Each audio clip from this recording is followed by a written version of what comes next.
need. And we are going to be continuing our series up here on Christian virtues, the virtues that we should be signaling to the world differently. You know, the world's got all their signals and stuff to let people know where they stand politically and sexually and all over the place.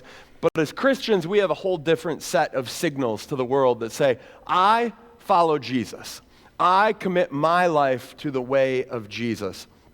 And so today we're going to be specifically looking at love, which was obvious based on the songs that we were singing today. And I have to say, I think love is probably the most twisted and distorted word in the English language that we have completely ruined. We've taken all meaning out of what it is because everybody has their own definition. So I don't just like ice cream. I tell people I love ice cream. And I love the Packers, and I love my geese, and I love my wife, and if she was here, she should be really offended that I would use the word love to relate all those things. Obviously, when I say those, you understand there's different categories that we have for that, different means, but as a society, we just throw this word love around in so many different ways that the word has essentially lost its meaning.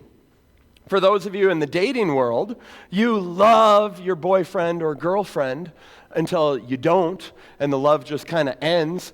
I had a great moment. This was one of my favorite parenting moments. My son Wilson was a freshman in high school, and he asked to go to the mall with friends. And I said, sure, I'll pick you up from the mall. And as I get to the curb to pick him up, he's standing holding hands with a girl. And I was like, well, this is new. And he walks to the car, and just before he gets in the car, he gives her a kiss on the lips, says, I love you, and gets into the car with a huge ear-to-ear grin on his face. And I said, who's that? Oh, I don't remember her name. They were together for 4 days total. I said, so when did you start dating her? He said, today. I said, so you told her you love her? Was that the first time? Yep. I said, you have no idea what love means. Never use that word with a girl in high school again. It was just kind of this idea. He didn't even know what it meant. So he hears me say to Michelle, I love you. And so he says, I love you to this girl and gives her his first kiss right in front of me, in front of the mall. I thought you played that very uncool. They made it 4 days, and I can understand why. And to most of the world today, that's what love is. It's just this feeling, this emotion, this exciting and intoxicating passion for something or someone. And so by that definition, he was in love, and he wanted the whole world to know it. And that's what so many of these shows on TV are about. And we watch this trash where they just take 20 really sexy people and they put them on a beach and they mix in a bunch of alcohol and they say, in 6 weeks, you too can find true love. And for some reason, millions of people tune in to all these different shows that go on season after season, year after year, thinking, well, that's maybe what love is. And that's how I'll fall into love with that one perfect person, by putting a bunch of attractive people on a beach with alcohol. Please, that's not how it works. Now, it's not just this hypersexualized version of love that we have in America.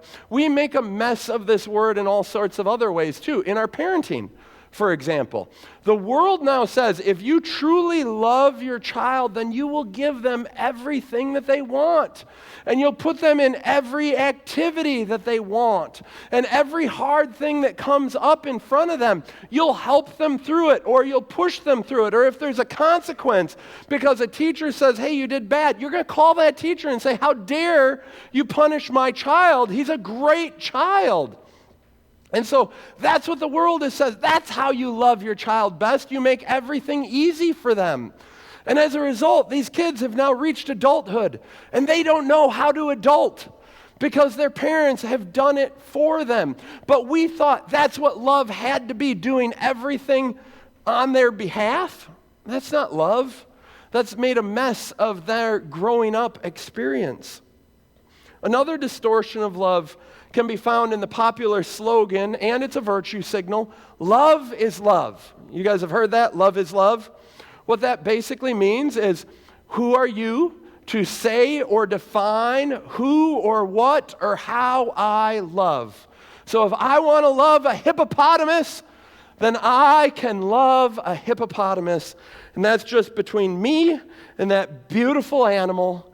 And you can't say anything about it. How dare you question me? And so in that definition that we've really kind of come to here in America now, love is completely undefined, uncontrolled, and unaccountable to anybody except myself. But here's the thing. While the world may have kind of lost its mind when it comes to love, God is the one who has defined who we can love and how we are supposed to love. And so this is, I know, our third week in this series on virtue signals, but love is actually the greatest of the virtues, we're told. If you remember where this series began in 1 Corinthians chapter 13, verse 13, and you can turn to 1 Corinthians 13 right now. We'll be there for several passages. It said, and now these three remain, and this is where we've done this series, faith, hope, and love. But the greatest of these is love. So why does Paul say that of these three virtues that he calls out, that love is the greatest, it is the highest of them all? And he actually has given that answer earlier in this chapter. So many of you might know that 1 Corinthians 13 is kind of known as the love chapter. It's the passage that's read in many, many weddings, and people love to read about love from 1 Corinthians chapter 13. And so right now we're going to go to verse 1 of chapter 13, where Paul kind of tells us why love is so significant. He says, if I speak in the tongues of men and of angels, but have not love, I am only a resounding gong or a clanging cymbal. If I have the gift of prophecy and can fathom all mysteries and all knowledge, and if I have a faith that can move mountains, but I have not love, I am nothing. If I give all I possess to the poor and surrender my body to the flames, but have not love, I gain nothing. And so these verses come immediately after Paul has just defined all the spiritual gifts that the church in Corinth was operating in, tongues and prophecy and faith. And he's saying, you can speak in tongues, but if you're not a loving person, it doesn't matter. You can prophesy, but if you're not a loving person, you're no extra spiritual person. If you have this great faith, but you don't show kindness and love and grace to people, then you have gained nothing. This is a challenging verse for a lot of churchgoers who have built their identity on their righteousness.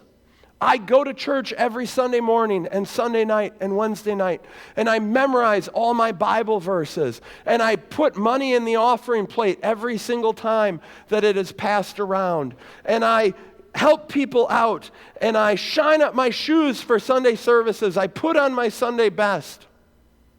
But if you still fail at the most basic act of what it means to be a Christian, to share love with others, then Paul is saying, all of your righteousness is for nothing. Love must be at the core of your character, of who you are. All your efforts to be obedient and to be righteous are worthless apart from love. Our godliness is worthless apart from love. And you understand that if you've ever come across a church person, you know, that person who's supposed to be a Christian that is so perfect, and they're always there, and they hold their Bible, and they serve in the church, and they've been a leader in the church, or they've taught Sunday school, and they know every single verse to throw at you when you do something wrong. But when they have no grace and no kindness, and you're like, that person is so mean. Why are they so mean? That's the very reason why Paul says you can do all these righteous acts, but if you do it apart from love, it is just self-righteousness. And that's not what we as Christians are to be chasing. Those righteous acts become self-righteous, and so to outsiders looking in, when that's all they see in the pews of the church, then they don't want to be with those people, and they don't want to worship that God that those people say they worship. So, where did Paul get this idea that love is the greatest of the virtues? This isn't an idea that's completely unique to him. He's simply building on so many of the commands that Jesus has given. You see, Jesus talks about love a lot. And specifically, he defines for us very clearly in the passages we're going to look at in the Gospels who we are to love, who's supposed to be the object of our love. And so we're going to look at some well-known passages now where Jesus teaches about love. First, we have to begin with Jesus teaching us that we are to love the Lord. That's first and foremost. Mark chapter 12, verse 28 through 30. Jesus says, or here we see, one of the teachers of the law came and heard them debating. Noticing that Jesus had given them a good answer, he asked them, of all the commandments, which is the most important? The most important one, answered Jesus, is this: Hear, O Israel, the Lord our God, the Lord is one. Love the Lord your God with all your heart and with all your soul and with all your mind and with all your strength. So first and most importantly, we love God. But we don't love God like we love ice cream, okay? We have to understand we are called to love God with every fiber of our being. And I think that's something we're not used to. We use love so oddly, and it's so easily lost, or just we say, oh, that person is out of my life, and we're done loving them, and we move on. But with God, every fiber of our being, all of our heart, our soul, our strength, our mind should be focused on loving Him, on making Him first and primary in our lives. Everything we do should be seeking to please Him because we're fully devoted to Him. We're so grateful to Him for everything that He's done to us. We love God first. But the first command to love God makes a lot of sense. But in the very next verse, Jesus tells us also to extend our love to our neighbor. So the very next verse, to continue where I was just reading, is verse 31. He says, the second is this: love your neighbor as yourself. There's no commandment greater than these. Now, it's not too hard to love your sweet older neighbor on the one side of your house that is so kind, and they bring you cookies on occasion, and when it's fall time, they bake you some banana bread and bring it over, and you share coffee. Of course we love those neighbors, but we all have another set of neighbors. We all have a grumpy neighbor. The one who says, you got to get your leaves off my yard. Your tree is dropping leaves on my yard. They're that neighbor that tends to complain all the time or sees a negative thing in everything that you're doing.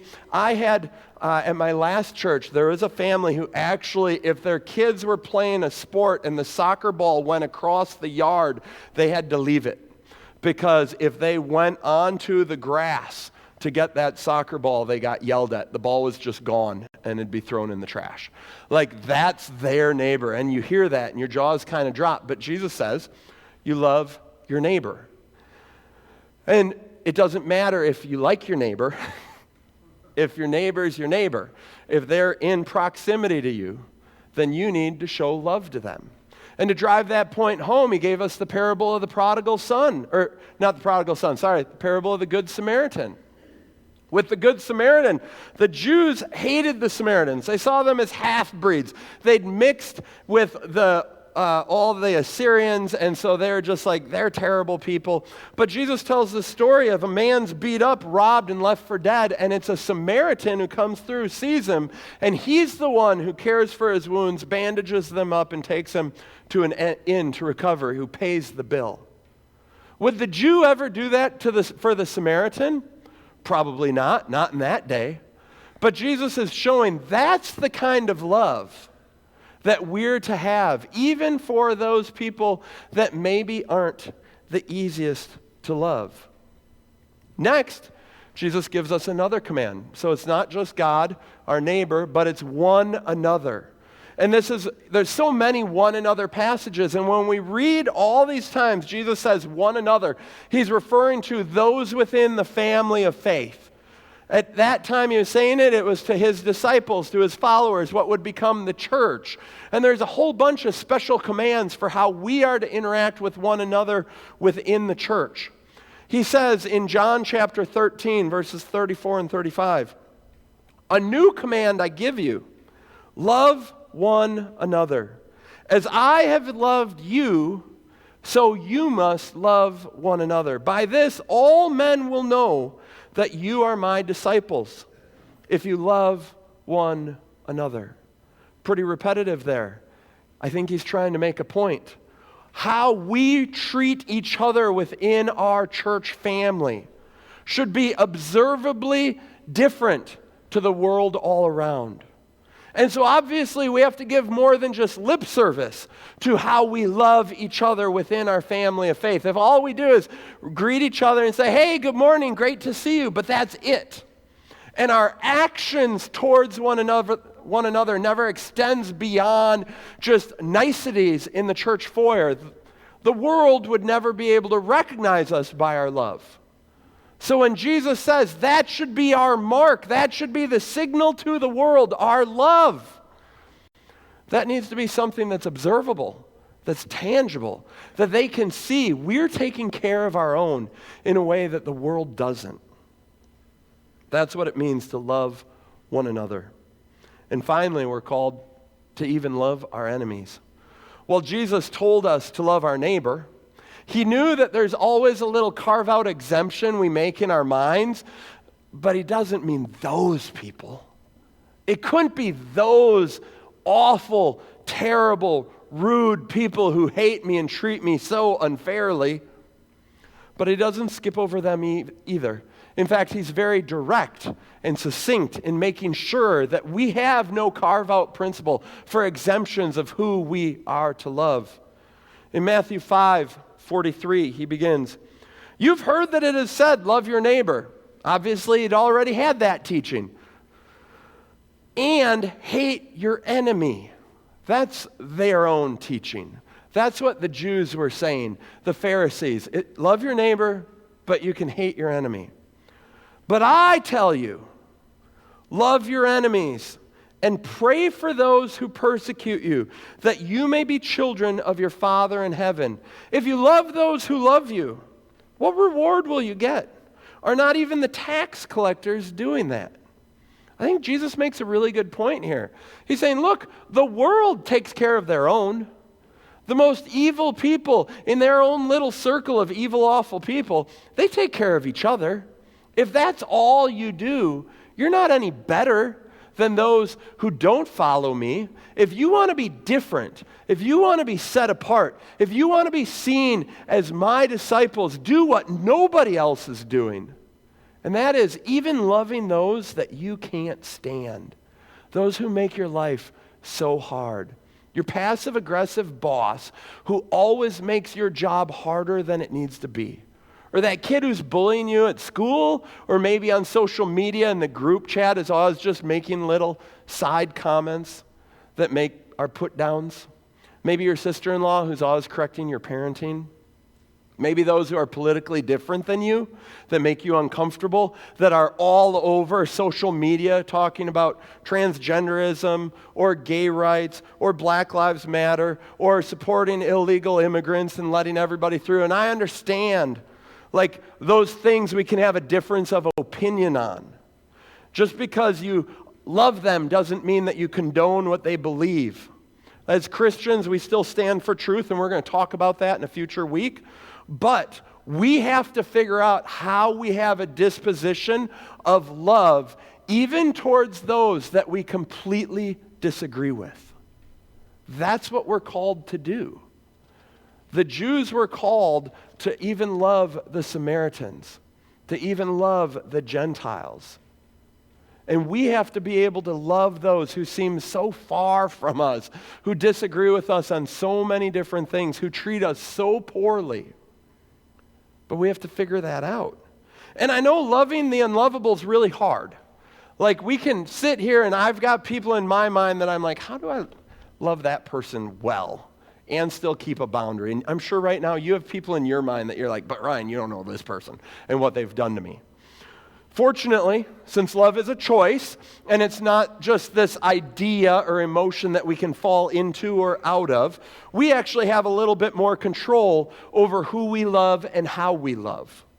And so, if we don't have any idea how to do it, Paul, in 1 Corinthians 13, lays out the playbook for us. He tells us, this is what your love should look like. So you can run this person through this grid and figure out how you can love them better. He picks it up in verse 4 of chapter 13. Love is patient. You don't rush that person. You don't hold that person to a standard or an expectation that's only for you and then say, well, you don't measure up. You keep failing me. Love is kind. That's such a basic attitude this world lacks anymore. Just a smile to a random stranger in the store is almost alien to people anymore. Just being kind, being nice, holding the door open for people is something that this world lacks and we can bring. It does not envy. When good things happen to that person, you don't need to feel jealous about it and get upset. It does not boast. When bad things happen to that person, you should not smugly sit there and smile and say, should have done it more like me. It is not proud. Love doesn't tell others how great you are. It is not rude. Love treats people with respect, no matter how you're feeling or how they're treating you. You're not rude to that person. It is not self-seeking. So often, we try to manipulate people into doing things that benefit us. That's not love. It is not easily angered. You think the best of others and you don't make assumptions. So often we jump to conclusions. Somebody says one thing and you quickly go, well, I can't believe they did that and they believe that about me. They're terrible. That's not love. Don't do that. It keeps no record of wrongs. This is the big one. So many of us have this little running list in our mind of it's just one more time that person let me down or hung me out to dry or said another cutting word. I can't believe they did this. And we keep that list in the back of our minds. If you have a list, you don't have love. Okay? Love keeps no record of wrongs. Love does not delight in evil, but rejoices with the truth. Love wants good for everybody, not bad on them. It always protects, always trusts, always hopes, always perseveres. You see, a love is a lot more than a feeling. It's more than emotion. It's more than an attitude. It's a choice to act in the best interest of others. And action is the key word of that definition. You know, as Paul defines it here, this is a heck of a lot more than just feeling warm fuzzies towards that person. That's hard to do towards your enemy, but you can act in these loving ways, even towards people who have hurt you. And so it's this action that John picks up in the letter he writes that we call 1 John. It's towards the end of the Bible. It's not his gospel. 1 John 3:16 says this, "This is how we know what love is. Jesus Christ laid down his life for us." That's an action. "And we ought to lay down our lives for our brothers and sisters." That's an action. "If anyone has material possessions and sees a brother or sister in need, but has no pity on them, how can the love of God be in that person? Dear children, let us not love with words or speech, but with actions and in truth." We can't just say that we're praying for a person and move on. We have to be willing to step into situations and demonstrate that we actually love them. As I was chewing on this message, the big idea that came to my mind is basically this. Love is the opposite of selfishness, right? You have love and you have self. Love is outward. Selfishness is inward. Love is focused on others' needs. You see needs in front of you and you want to meet them. Selfishness says, how can you meet my needs? And because of that, love is costly. It's not easy. It takes sometimes your money, it takes your time, it takes your energy. Selfishness says, you owe me something. I did this for you, you do this for me. Love is the way of God. Selfishness is the way of our sinful nature.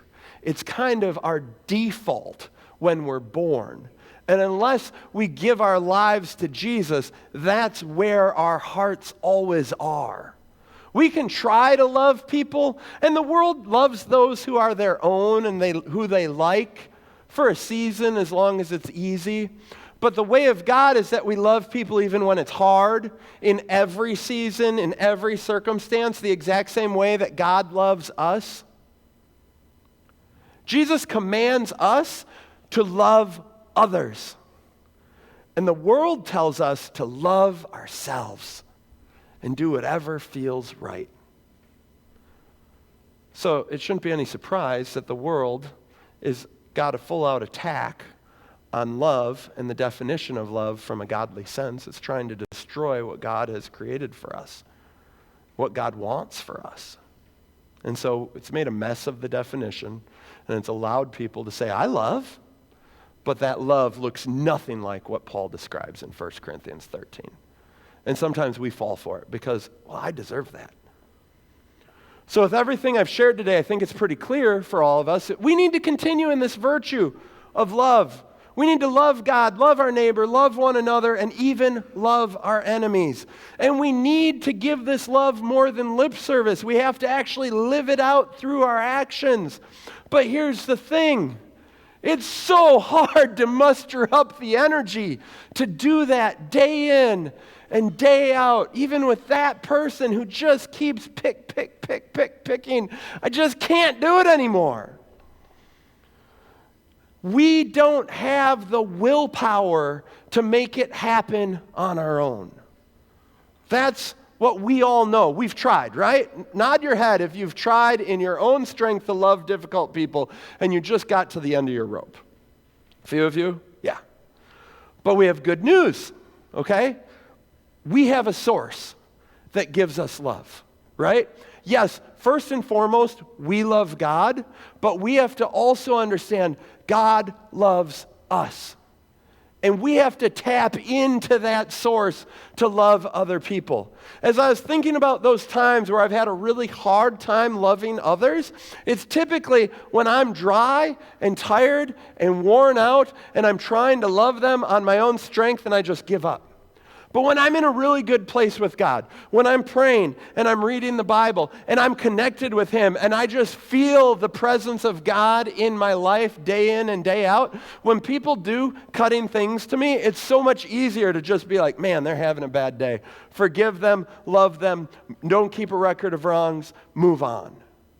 Like ultimately, our ability to love others the way that God has commanded us to, in our sinful nature, we can't do it. We're made for selfishness. But God says, when you commit your life to me, He sets us free from that sin nature. He sets us free from that selfishness. He fills our hearts with His love. And that's the only way that we can ever live this virtue out the way that God calls us to.